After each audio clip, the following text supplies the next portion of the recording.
Kadalasan nababanggit kaugnay sa stroke ang pagkakaroon ng mabigat na timbang at ang edad.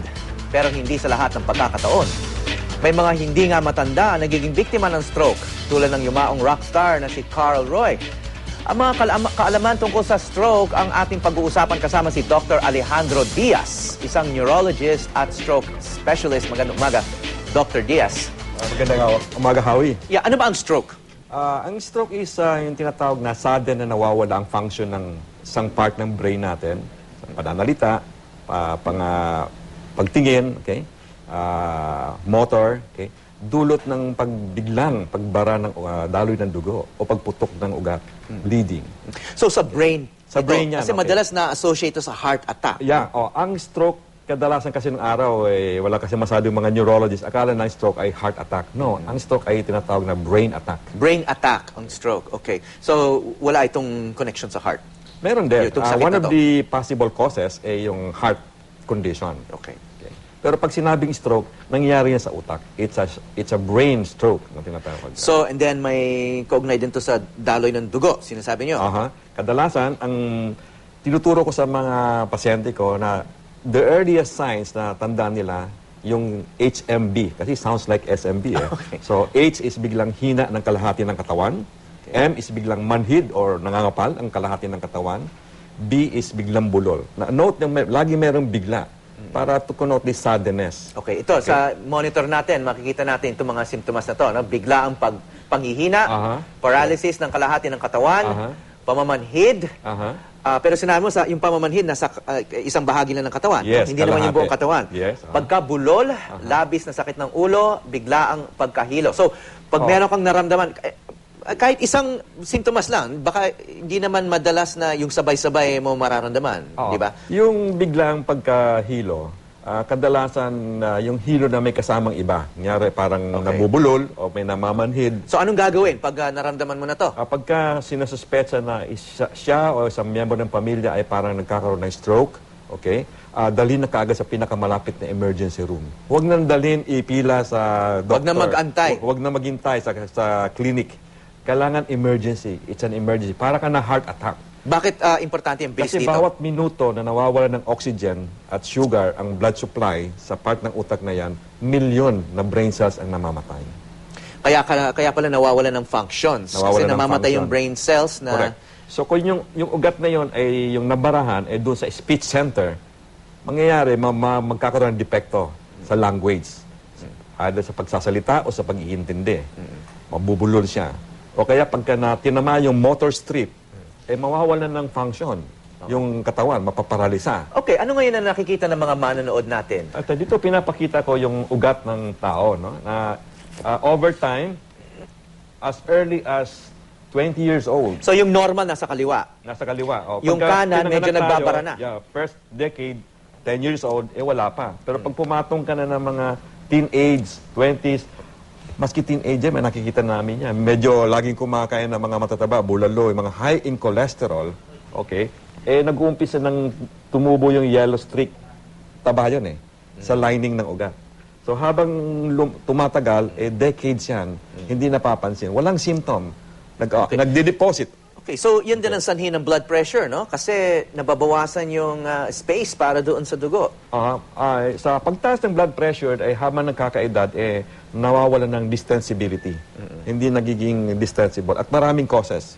Even just smoking, okay, yan ang laging sinasabi na to stop smoking. Kasi ang smoking, dalawang epekto niya. Meron tinatawag na acute effect at merong chronic effect. Yung acute effect, pagka malakas ang paninigarilyo, whether it's active or passive, bigla nagko-constrict ang blood vessel. Kung ikaw ay hindi mo alam, may high blood ka, pwedeng tumuloy yun. Okay? Sa stroke. At yung chronic effect, habang tumatagal, nagiging mas matigas. So yung cigarette smoking, cause din yan ng mga stroke? Yes. Kasi tinignan namin meron kaming ginawang study through the Department of Health, saka Philippine Neurological Association. Tinignan namin yung mga risk factors ng stroke. So nandoon na yung common na alam ng tao, high blood, okay, diabetes, cholesterol, edad, obesity, paninigarilyo. Okay, nabanggit mo yung edad, no? Pero sinabi mo rin kanina na may mga bata rin na hindi naman matanda. Yes. Although, Okay, nasa monitor natin ngayon yung sanhi ng stroke, no? paninigarilyo, obesity, ang obesity, yung mga matataba, overweight, in other words, no? Labis na pag-inom, Labis ng pag-inom, okay. okay, any kind of alcohol yan. Kasi yung alcohol, in moderation, pag sa yung nagbabara, ischemic stroke na tinatawag, in mild to moderation ng pag-inom, mayroong protection. Kasi pinapataas niya yung good cholesterol. Okay. Pero pagka sumosobra, then it increases the risk of both ischemic stroke and hemorrhagic Ano ba yung stroke. sobra? Ano ba yung katamtaman lang na pag-iinom? Siguro, pagka, kunyari, sabihin natin beer, 1 to 2 bottles of beer is okay. Per day. Per day, okay. Red wine... Pero hindi yung kalahating kaha. Hindi, two drinks. Kahit yung boys night out na Saturday night, halimbawa. Yan ang medyo mas delikado. Mas delikado yung drinking yung mga binge. Binge, yung tinatawag na binge. Binge. Kasi hindi sanay yung katawan mo. Dahil biglang napipersa Bibiglain mo ng maraming yung alcohol. liver mo, yung pancreas mo, yung systems na nabibigla. Okay, maraming nanonood na mga bata ngayon, mga binata, mga nasa 20s nila. Ano ba, at risk ba yung mga kabataan ngayon?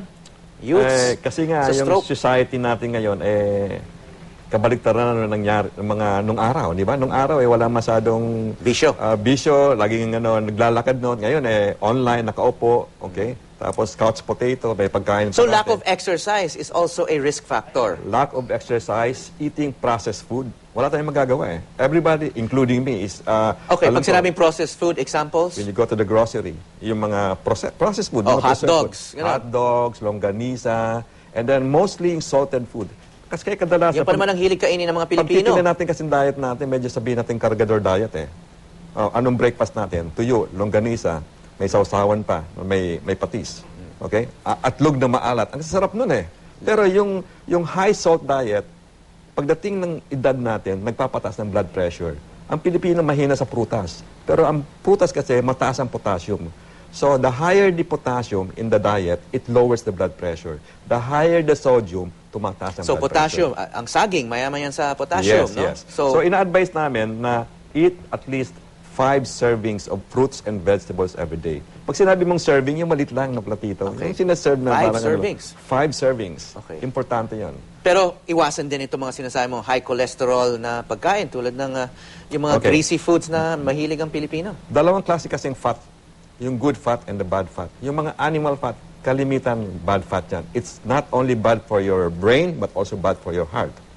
Yung good fat, yung nanggagaling sa tuna, fish, peanuts, almonds, yung mga ganon, or walnuts. So ang connection yun ang yan good sa fat. stroke ay, ano yan, kumakapal din yung veins natin dahil Yung sa arteries, cholesterol. yung arteries. Yung arteries, yung pinaka-lining natin, na makikita mo, pinakamadaling tinan niya para gusto mo mag-prevent, huwag kang magka-stroke pumunta ka sa doctor mo, ask your doctor to get an ultrasound of your carotid artery.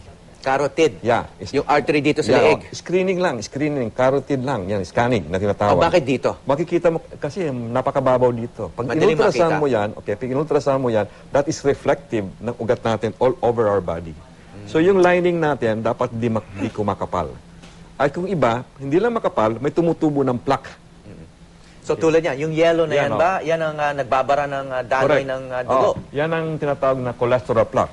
Na pagdating ng panahon, pag numinipis na yung lining ng endothelium, nadadamage siya, puputok yun. Okay. Magra-rupture. Pag nag-rupture yan, parang ano yan parang... Hemorrhage yun. Parang, hindi. Pag nag-rupture yung plaque, parang dental plaque sa I see. ngipin, didikit yung mga red, yung mga platelets, yung part ng ugat, very sticky yan. Pag nag-stick na yan, babara. So mapuputol yung blood supply. Okay, kailan in the natin brain. masasabi nag-stroke na? Pag talagang sarado na yan? Pag, Hindi, kahit 50% lang, pwede. halimbawa, yan nakikita natin ngayon sa monitor. Yeah, sabihin natin na yung... May more than 50%. more than Kasi 50% ito yung yan. nasa kaliwa yung normal. So yan nakikita natin sa kanan, that is already at risk of a stroke. Yes.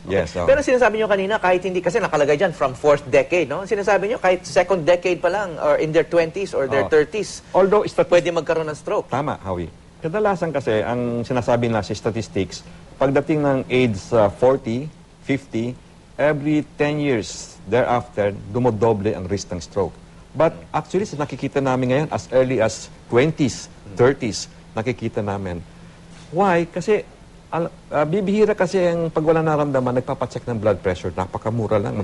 Minsan, libre pa nga. Pumunta ka lang sa barangay center mo. Magpacheck ka regularly ng blood pressure. Anong Kasi yan ang magsasabi sa'yo Correct. kung kailangan ka na magbago. Ano ba dapat ang blood pressure natin? Dapat kung pwede less than 120/80. Kasi ano yan eh, dati sinasabi nila noon eh, pag 120/80 normal. Pero actually 120/80 is already what we call pre-hypertension. Kumbaga sa departure, pre-departure. So papunta na yan dyan. Pag hindi mo yan inalagaan, habang nagkakaedad ka, tumataas ng tumataas. So, naalagaan yan sa pamamagitan ng dieta, tamang dieta, exercise. Okay, siguro 2 words lang, 2 sentences lang. Eat less, exercise more. Eat less in general. Eh, baka Eat magkaroon less. naman ng malnutrition ng tao. Hindi nga eh. Dito sa atin, walang nagkakaroon ng malnutrition eh. Kasi ang diet kasi ng Pilipino is high in carbohydrates. Okay. Too much. Tira mo, Rice. pagka meron kayo na dyan, may pansit, may pasta, may soft drinks, may rice, mayroon pang Tinapay. kakanin, may tinapay pa. So that in itself are carbohydrates. Gulay pa, prutas pa, all are carbohydrates. So there's too much carbohydrates in us. Kaya tumataas ang risk ng diabetes sa atin. So hindi lang yon. Ang isang pinakasimple lang, yung tinatawag naming visceral obesity na tinatawag. Kahit napayat ang tao tinan sa labas, pero pag tinan mo tiyan, malaki. That's what we call TOFI. Thin outside, fat inside. Pagtingin mo parang payat, pero fat inside, merong spare tire. Yung taba doon sa may visceral na yon, napakalapit niya sa ugat, sa liver, Yung sa mga puso. malalaking tiyan. Correct. So, yung mga Correct. may malalaking tiyan, at risk na rin yun sa stroke. Very Okay. at risk. Kahit na parang tinang payat. Kaya nakita, ba't nagka-stroke? Payat naman. Tinan mo yung tiyan. Kasi marami dyan beer belly, ano? Dahil may hilig uminom ng beer. Hindi lang yan. Basically, yung carbohydrate kasi natin eh. Ayun. Even in America, binabago na ang dietary guideline. Kasi nakita nila, nung Surgeon General nung araw, ganito ang dapat kainin ng Amerikano. Ano nangyari? Tumaas si obesity, tumaas si hypertension, tumaas si stroke. So, binago na ngayon. I think 2011, binago nila yung dietary guideline. Kaya lang hindi pa natin ina-adapt dito eh. Okay, may dala kayong visual aid, isang modelo ng utak.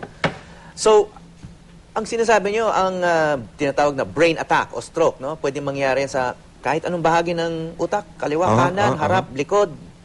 Okay. Paano ba nade-determine kung saan mangyayari ang stroke? Ito yung model ng brain. May kaliwa, may kanan. Si kaliwang brain, ang kinokontrol niya yung right side ng body natin. Si right brain, ang kinokontrol si left side of our body. Okay, so left side controls right side. Yeah, okay. Every part ng brain natin may function. Kunyari, this part, speech. So pagka yan, kunyari, yung ugat yan, yung blood supply dyan, nabara o pumutok yan, siyempre, mawawalan yung blood supply dyan, mawawalan ng oxygen, mawawalan ng glucose. So, in just a matter of few minutes, makakaroon ng mga symptom. However, ang importante, di ba, pag ganyan, nagbara yan, tataas ang blood pressure. Ang gusto kong sabihin sa mga tao, huwag nilang lalagyan ng sublingual. Kasi pinapababa niya ng blood pressure, mali. So, dapat huwag mo nang hayaan, dalhin na lang sa emergency room, kasi pag pinabagsak mo yung blood pressure, yung walang blood supply dyan, magkakaroon ng ripple effect, lalong lumalaki. Kasi nawala ng pump eh. Pinababa yung blood pressure. Ngayon, pagka may hemorrhage, okay, at makikita yan sa CT scan, that's the time na pababain ng blood pressure. Kasi kailangan kontrolin kaagad yung blood pressure para huwag na lumaki yung bleeding. Pero kung nagbara, which is the most common, yung nagbabara, huwag itatouch ang blood pressure kaagad. Hayaan yung espesyalista sa emergency room ang mag-decide kung gaano, kung pabababain ba or huwag mo nang pababain.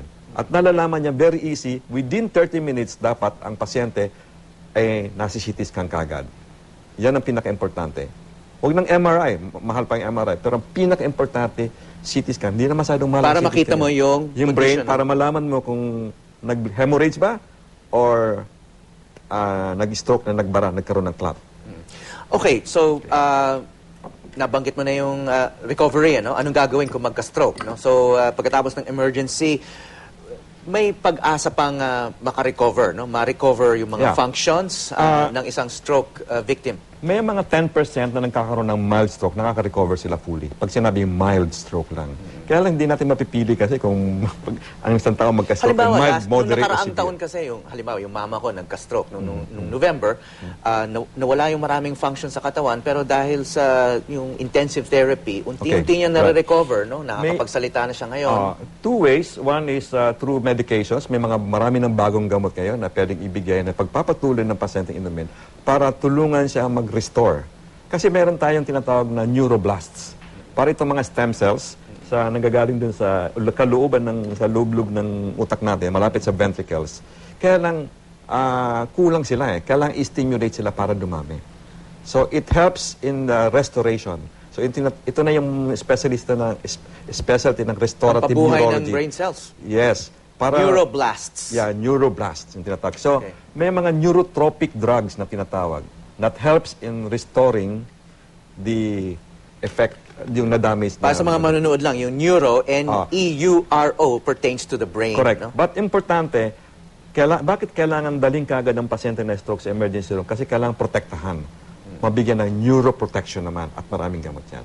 Ngayon, pagka sabihin natin na after na-discharge ng pasyente, ano pang pwedeng gawin? Okay? Again, through medication and physical therapy. So, importante yung mabigyan ng tamang stroke rehabilitation. Huwag yung masahe. Yung iba pumupunta lang doon sa acupressure and others na nagpapasarap ng pakiramdam. Hindi. Kailangan pumunta doon sa tamang doktor. Ang tawag dito, physiatrist. Okay? So, yung collaboration ng neurologist, na specialist sa utak, and physiatrist will help them restore the lost function of the brain ng mas maaga. Okay, good advice. And tama yung sinabi nyo, talagang lifestyle ang pinaka-importante rin dito, no, para ma-prevent ng stroke. So, there's another meaning for TLC. Hindi na tender loving care. Total lifestyle change. So, pagka may pasyente yung nagkaroon ng stroke, kailangan kakusapin kong pamilya, buong pamilya. Hindi pwede si pasyente lang. Kailangan buong pamilya, babaguhin ang kanilang ginogrocery, babaguhin ang kanilang... Kasi genetics din yan, no? Yes, but it can run in the family. It runs in the family. Kasi ang risk factor kasi ng stroke, most of the time is modifiable. Pwedeng kontrolin, pwedeng pigilin. So, ibig sabihin, yung genetics kasi 25% lang eh. Pero The rest is lifestyle. The Dieta, rest kailangan is- exercise, Correct. fruits and Lifestyle. vegetables, iwasan ng mga cholesterol-rich Don't- foods. Palagay mo na sa akin sa hospital, di mo ako makikita ng elevator. I always use the stairs. So, binibigay ko na yun para sa pasyente. At least, yun na, in itself, exercise na yon. Ang tawag doon, yung tinatawag na NEAT, Non-Exercise Activity Thermogenesis. Just by doing that, you're building up heat in your body, and that already Okay. exercises. Wow, that's a long name for just taking the stairs. Yeah, right. Okay, maraming salamat, Dr. Alejandro Diaz. Maraming salamat din, Howie.